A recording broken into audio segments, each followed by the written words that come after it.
Cette religion, elle a vraiment rythmé la vie des Corses pendant des siècles. Et même si maintenant on est dans une société en Corse comme ailleurs sécularisée, elle marque encore les grands moments de la vie de famille, avec bien entendu les baptêmes, les mariages, les funérailles, mais également les vies de village ou de ville avec les grandes fêtes religieuses qui sont également les fêtes de ces villes et ces villages.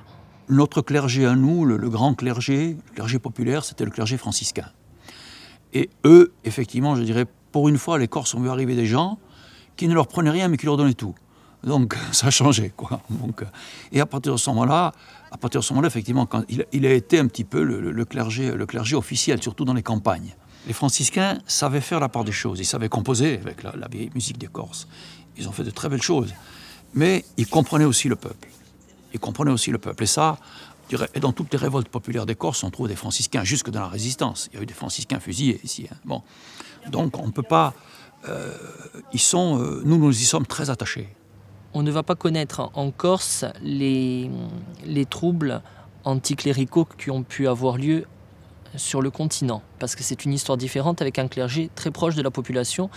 Et justement, si la Révolution française est bien accueillie en Corse, le tournant majeur va se passer avec la décision de ce qu'on appelle la constitution civile du clergé, une décision de l'Assemblée nationale où les prêtres doivent prêter serment à la nation et renier le serment d'allégeance au Saint-Siège.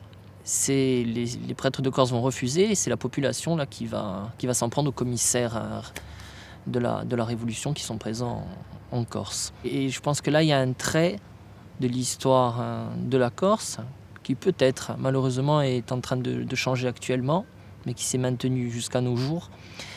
La culture corse est très imprégnée de religion catholique. Au-delà même de l'aspect de la foi, de l'aspect culturel, qu'on pourrait comparer, même si c'est des histoires différentes, avec la Pologne ou en Irlande, parce que ça constitue c'est un fait, voilà.